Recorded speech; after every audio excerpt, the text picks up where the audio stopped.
Welcome to the weekly Neurology Deep Dive. I'm your host. Today we're taking a deep dive into a really significant paper. It's titled Acetylcholine Receptor, Autoantibody Pathogenic Properties are Heterogeneously Distributed and Undergo Temporal Changes Among Patients with Myasthenia Gravis. This was published by Connie Habibabadi and colleagues in Neuroimmunology Neuroinflammation in 2025. This deep dive is produced by Emer Gavanini. Now, before we get started, just a quick but important reminder. This deep dive is strictly for educational purposes. It doesn't have any commercial goal, and it's really just a summary of the source material. We definitely recommend you read the full original paper to get all the details. So our focus today is trying to really grasp the complex nature of acetylcholine receptor autoantibodies in generalized myasthenia gravis. And for the busy neurologist listening, here's the essential takeaway up front. Myasthenia gravis is, well, it's much more complex than we often think, mainly because of the sheer variety of these acetylcholine receptor autoantibodies and the different ways they actually cause damage. This study really shines a light on significant heterogeneity. We're talking different types: IgG, IgM, IgA, even specific IgG subclasses, and also different mechanisms of action. Things like complement activation, receptor internalization, and blocking the acetylcholine binding site. And what's really striking, these properties aren't fixed. They can actually change over time within the same patient. That heterogeneity is precisely what's so fascinating here. We often tend to think of myasthenia gravis as this single entity. But this research really underscores the unique immunological fingerprint each patient can have, and crucially, that fingerprint isn't static, it changes. For example, the study showed complement activation that was the most common mechanism seen in about 85% of patients. Acetylcholine receptor internalization was found in around 63%, and blocking the binding site in about 30%. And the clinical relevance of that is just huge, isn't it? It implies our current treatments might not be hitting all the right targets, all the mechanisms or antibody types in every single patient. That directly impacts how individuals respond. So the recommendation coming out of this paper seems clear. Comprehensive autoantibody profiling could be really vital, both for moving towards more personalized medicine and for designing better clinical trials down the road.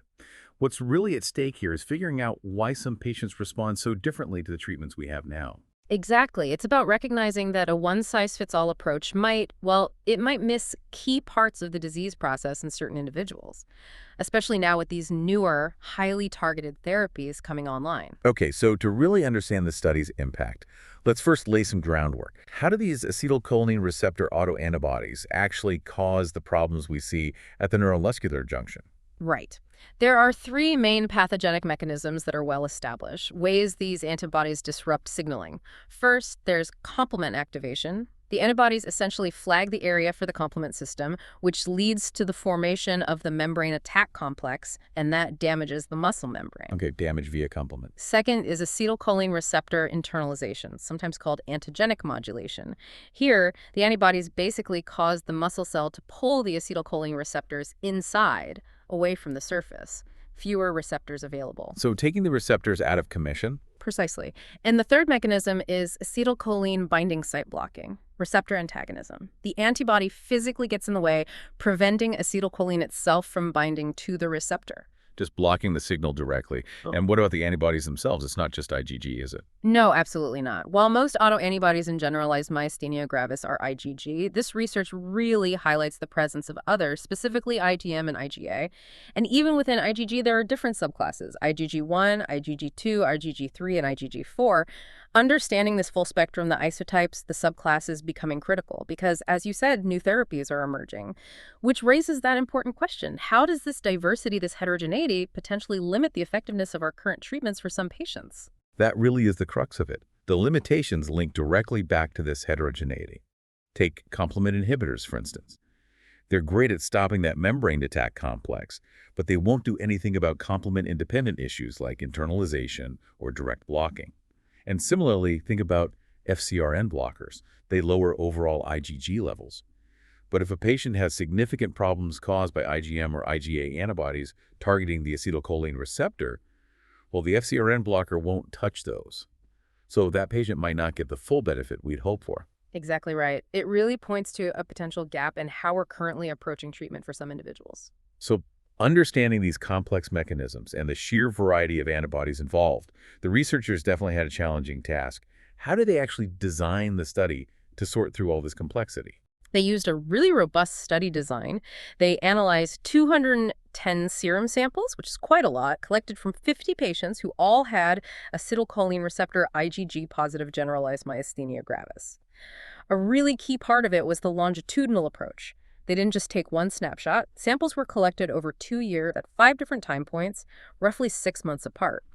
This cohort was actually part of the bigger BeatMG study. That was a trial looking at B-cell depletion using rituximab.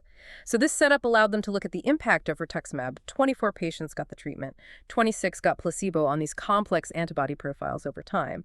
And methodologically, they used very advanced live cell-based assays. These could measure all 3 of those pathogenic mechanisms we discussed and quantify the different isotypes like IgA, IgM, and the IgG subclasses. Okay, so they had the right tools in the longitudinal design. What did they actually find at baseline? What was the distribution of these antibodies and their actions before any changes over time? Right, the baseline data. So out of the initial 50 samples, they detected acetylcholine receptor IgG binding in 46 patients. Now, looking at the different isotypes and subclasses, they found IgA antibodies co-occurring with IgG in about 10% of patients, and IgM co-occurred with Ig in about 12%. What's quite striking is that about 4% of patients actually had all 3 isotypes, IgA, IgM, and IgG present at the same time. So this means for a noticeable minority of your patients, maybe around 1 in 4, if you combine those with IgA or IgM, their disease isn't purely Ig-driven. That could be really critical if they aren't responding fully to IgG-focused therapies. Acetylcholine receptor IgG alone was found in about 74%. Okay, and within the IgG group. Digging into the IgG subclasses, IgG1 was the most common, as you might expect, found in about 67% of those with Ig binding. That was followed by IgG3 in about 22%, and then IgG2 in about 17%. Interestingly, IgG4 wasn't detected in this particular group. IgG1 by itself was found in about 46% of individuals. So IgG1 is dominant, but IgG3 and IgG2 are definitely players too, alongside the IgA and IgM in some patients. What about the mechanisms those antibodies were triggering? Which actions were most common, and did they tend to happen together? Good question. Looking at the pathogenic mechanisms at baseline, complement activation was highly prevalent, active in about 85% using the C3 assay that looks at early activation, and about 76% using the membrane attack complex assay, which confirms the end result of that pathway. Acetylcholine receptor internalization, that was found in about 63% of patients. And acetylcholine binding site blocking was present in about 30%. So complement is very common. Internalization is quite common too. Do they overlap often? They do. The co-occurrence is really insightful. Complement activation and acetylcholine receptor internalization were happening simultaneously in about 46% of patients, almost half. Complement and blocking were active together in about 11%. And remarkably, all 3 mechanisms, complement, internalization, and blocking, were active in about 17% of patients. On the flip side, blocking alone was rare, only about 2%. And internalization alone wasn't found at all. Complement activity by itself was also uncommon, around 11%. So it really paints this picture of a multi-pronged attack on the neuromuscular junction in many patients. Targeting just one mechanism might often not be enough. Given this complex interplay, then, what did the study show about the strength or amount of these antibodies and whether that linked to how severely ill a patient was? Yeah, they looked at that. They found that stronger acetylcholine receptor IgG binding capacity, basically, how well the IgG antibodies could grab onto the receptor, was associated with more efficient complement activation and also more acetylcholine receptor internalization. But interestingly, that binding capacity didn't correlate with the acetylcholine binding site blocking mechanism. And perhaps somewhat counterintuitively, when they looked cross-sectionally at baseline, they found no association between any of these autoantibody properties and the standard clinical disease severity scores we use, like the QMG, the MG-ADL, or the MGC. That is an interesting dissociation. Okay, so we've seen the baseline snapshot, but we know myasthenia gravis fluctuates. What did the longitudinal part of the study show? How did these antibody profiles and their actions actually change over the 2 years? Right, the dynamics over time. This is where you really see the heterogeneity in action. In the placebo group, that's 26 patients, 128 samples over time, they saw significant fluctuations. Changes in the binding capacity of acetylcholine receptor IgG, but also IgA, IgM, and the IgG subclasses all varied over the 2 years. And similarly, the pathogenic mechanisms complement activity, internalization, blocking, they also fluctuated over time and differed quite a bit between individual patients. Can you give an example? Sure. The paper highlighted a few cases. Patient 1040, for instance, showed decreased IgG1 binding over time. Patient 1032, on the other hand, showed an increase. And these changes seem to align with shifts in their pathogenic mechanisms. Patient 1057 had persistently high IgA binding. Patient 1014 showed changes in IgA binding and actually developed detectable IgG1 and IgG3 by week 96, which corresponded with an increase in complement activity. Now, longitudinally, did the disease severity track with these antibody changes? In some individuals, yes. For example, patients 1040 and 1057 experienced clinical relapses around the time their complement activation increased. But this correlation wasn't universally seen across all patients. Sometimes the antibody profile changed without a clear, immediate clinical change, or vice versa. Okay, so it's dynamic, variable, and the link to clinical severity isn't always straightforward. What about the treatment arm? How did rituximab impact these dynamic profiles? Did B-cell depletion change this landscape? It did seem to have an effect. In the 24 patients who received rituximab, there was a decrease in the overall acetylcholine receptor IgG binding capacity by week 52. Rituximab also led to decreases in acetylcholine receptor internalization and blocking activity, seen at both week 24 and week 52. For complement activation, measured by C3 deposition, there was a trend towards a decrease in the rituximab group, but it didn't quite reach statistical significance in the main analysis. They saw similar trends when they looked just at the subset of patients who weren't on other immunosuppressants, 17 getting rituximab, 17 placebo, though again, the smaller sample size there made it harder to achieve statistical significance for the binding and C3 changes. Right, small numbers can make significance tricky. So let's tie this all together, connecting it back to the bigger picture for us as neurologists in practice.